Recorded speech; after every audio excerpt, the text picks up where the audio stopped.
നമസ്കാരം, ഏവർക്കും info media കേരളത്തിലേക്ക് സ്വാഗതം. നിങ്ങളുടെ ദിവസേന ജീവിതത്തെ നേരിട്ട് ബാധിക്കുന്ന പണം, ഭക്ഷണം, പെൻഷൻ, കർഷക സഹായം, സ്വർണ്ണവില എന്നിവയെക്കുറിച്ച് നോക്കാം. ഈ മാസം റേഷൻ കടയിൽ എന്ത് ലഭിക്കും? വെള്ളക്കാർഡുകാർക്ക് അരി കുറച്ചത് എന്തുകൊണ്ട്? 2000 രൂപ പെൻഷൻ തുടരുമോ അല്ലയോ എന്ന് നോക്കാം. PM കിസാൻ 22ാം ഗഡു പണം എപ്പോഴാണ് ലഭിക്കുക? സ്വർണ്ണവില ഇനി ഉയരുമോ? വീഡിയോ സ്കിപ്പ് ചെയ്യാതെ അവസാനം വരെ കാണുക. മുതിർന്നവർക്കും കർഷകർക്കും ഇത് ഷെയർ ചെയ്യാൻ മറക്കരുത്. ആദ്യമായി ചാനൽ കാണുന്നവരാണെങ്കിൽ ചാനൽ ലൈക്ക് ചെയ്യാനും സബ്സ്ക്രൈബ് ചെയ്യാനും മറക്കരുത്.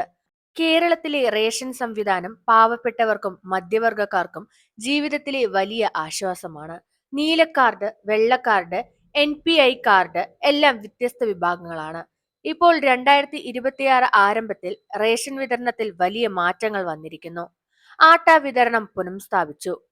പൊതുവിഭാഗത്തിൽപ്പെട്ട നീല കാർഡുകാർക്കും വെള്ള കാർഡുകാർക്കും വീണ്ടും ആട്ട വിതരണം ആരംഭിച്ചിരിക്കുന്നു. കിലോയ്ക്ക് 17 രൂപ, പരമാവധി 2 കിലോ വരെ സ്റ്റോക്ക് ലഭ്യതയനുസരിച്ച് ലഭിക്കുന്നതായിരിക്കും. ഇതുപയോഗിച്ച് നിങ്ങളുടെ വീട്ടിലേക്ക് റൊട്ടി, ചപ്പാത്തി, കുട്ടികളുടെ ഭക്ഷണം എല്ലാം ആശ്രയിക്കുന്ന കുടുംബങ്ങൾക്ക് വലിയ ആശ്വാസമാണ്. വെള്ളക്കാർഡുകാർക്ക് അരി കുറഞ്ഞിരിക്കുകയാണ്. ഇപ്പോൾ പ്രധാനപ്പെട്ട മറ്റൊരു വിഷയം, വെള്ള റേഷൻ കാർഡുകാർക്ക് അരി വിഹിതം 2 കിലോ കുറച്ചു. എന്തുകൊണ്ടാണ് കുറച്ചത്? ക്രിസ്മസ് പ്രമാണിച്ച് ഡിസംബർ മാസത്തിൽ നീല, വെള്ള കാർഡുകാർക്ക് അധിക അരി നൽകിയിരുന്നു. അതിന്റെ ഫലമായി സംസ്ഥാന സ്റ്റോക്ക് കുറഞ്ഞു. അതുകൊണ്ട് ഈ മാസം 2 കിലോ അരി കുറച്ചത്. ഇത് താൽക്കാലിക നടപടിയാണ്. സ്റ്റോക്ക് ശരിയായാൽ വീണ്ടും മാറ്റം വരാവുന്നതാണ്. റേഷൻ വാതിൽപ്പടി വിതരണ സമരം എന്തായി? ഇതിൽ ഏറ്റവും ആശങ്കയുള്ള വിഷയം, റേഷൻ വാതിൽപ്പടി വിതരണ കരാറുകാർ പ്രതിഫല കുടിശ്ശിക ലഭിക്കാത്തതിൽ പ്രതിഷേധിച്ച് അനിശ്ചിതകാല സമരത്തിൽ ആണ്. ചർച്ച പരാജയപ്പെട്ടാൽ സംസ്ഥാനത്ത് റേഷൻ വിതരണം മുടങ്ങാൻ സാധ്യതയുണ്ട്. വ്യാഴം, വെള്ളി അവധിയാണ്. ശനിയാഴ്ച മുതൽ ജനുവരി വിതരണം തുടങ്ങും. അതിനാൽ ആദ്യ ദിവസങ്ങളിൽ തന്നെ റേഷൻ വാങ്ങാൻ നിങ്ങൾ ഓർക്കുക. ഇപ്പോഴത്തെ കേരള ക്ഷേമനിധി പെൻഷൻ സ്ഥിതി എങ്ങനെയെന്ന് നോക്കാം. 2026 ജനുവരി നിലവാരത്തിൽ പ്രതിമാസ പെൻഷൻ 2000 രൂപയാണ്. വാർദ്ധക്യ പെൻഷൻ, വിധവ പെൻഷൻ, വികലാംഗ പെൻഷൻ എല്ലാം ഇതിൽ ഉൾപ്പെടും. 2024 മുതൽ കുടിശ്ശികയില്ലാതെ മാസത്തിൽ മാസം പെൻഷൻ നൽകുന്ന രീതിയാണ് സർക്കാർ പിന്തുടരുന്നത്. ഇനി പെൻഷൻ വർദ്ധിക്കുമോ? ഇപ്പോൾ എല്ലാവരും ചോദിക്കുന്ന ചോദ്യം, 2000-ൽ നിന്ന് 2500 ആകുമോ അതോ 3000 രൂപയാകുമോ?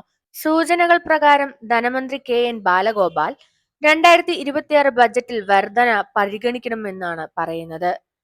ബഡ്ജറ്റ് ജനുവരി 3-ാം വാരമായി നടക്കുന്നതായിരിക്കും. എന്നാൽ ഔദ്യോഗിക പ്രഖ്യാപനം ഇതുവരെ ഇല്ല. ബഡ്ജറ്റിലാണ് അന്തിമ തീരുമാനം എടുക്കുക. 2000 ആകുമോ, 2500 ആകുമോ അതോ 3000 ആകുമോ എന്നുള്ളത്. മസ്റ്ററിംഗ് ലൈഫ് സർട്ടിഫിക്കറ്റ് നിർബന്ധമാണ്. വാർഷിക മസ്റ്ററിംഗ് ചെയ്തില്ലെങ്കിൽ പെൻഷൻ നിർത്തിവെക്കപ്പെടും. ജനുവരി 31, 2026 അവസാന തീയതിയായി പറയുന്നത്. ഇതിനായി അക്ഷയ കേന്ദ്രം, പഞ്ചായത്ത്, കേരള പെൻഷൻ പോർട്ടൽ വഴി നിങ്ങളുടെ വാർഷിക മസ്റ്ററിംഗ് ചെയ്യാവുന്നതാണ്.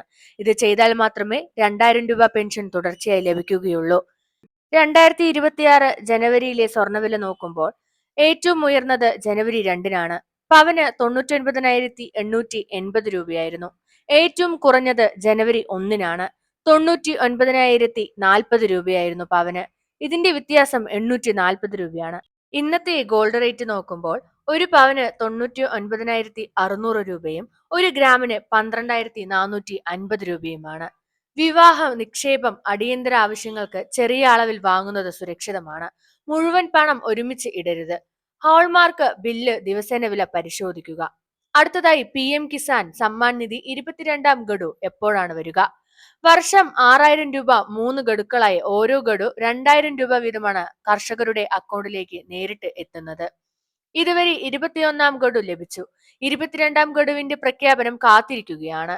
റിപ്പോർട്ടുകൾ പ്രകാരം ഫെബ്രുവരി 2026 അല്ലെങ്കിൽ മാർച്ച് ആദ്യവാരമായി ലഭിക്കുന്നതായിരിക്കും. ഔദ്യോഗിക തീയതി വന്നിട്ടില്ല. പണം ലഭിക്കാത്തതിനുള്ള കാരണങ്ങൾ എന്തെല്ലാമെന്ന് നോക്കുമ്പോൾ, KYC പൂർത്തിയാക്കാതിരിക്കുമ്പോൾ, ആധാർ ബാങ്ക് ലിങ്ക് ചെയ്യാതിരിക്കുമ്പോൾ, ബെനിഫിഷ്യറി ലിസ്റ്റിൽ പേരില്ലാതെ ഇരിക്കുമ്പോഴാണ്. സ്റ്റാറ്റസ് പരിശോധിക്കുന്നതിനായി pmkisan.gov.in പരിശോധിക്കുക. തെറ്റ് കണ്ടാൽ ഉടൻ തന്നെ ശരിയാക്കുക. ഇന്ന് നമ്മൾ അറിഞ്ഞത്, റേഷൻ ആട്ട ലഭിക്കും, അരി കുറവുണ്ടാകും, പെൻഷൻ 2000 തുടരും, വർധനവ് ഉണ്ടാകുമോ? സ്വർണ്ണവില ജനുവരി തുടക്കത്തിൽ മാറ്റം എന്താണ്? PM കിസാൻ 22ാം ഗഡു ഉടൻ തന്നെ ലഭിക്കുമോ? ഈ വിവരം ഉപകാരപ്രദമായെങ്കിൽ ലൈക്ക് ചെയ്യാനും ഷെയർ ചെയ്യാനും സബ്സ്ക്രൈബ് ചെയ്യാനും മറക്കരുത്. ഇതുപോലെയുള്ള ഇൻഫോർമേറ്റീവ് വീഡിയോസിനായി ചാനൽ ഫോളോ ചെയ്യുക. നന്ദി.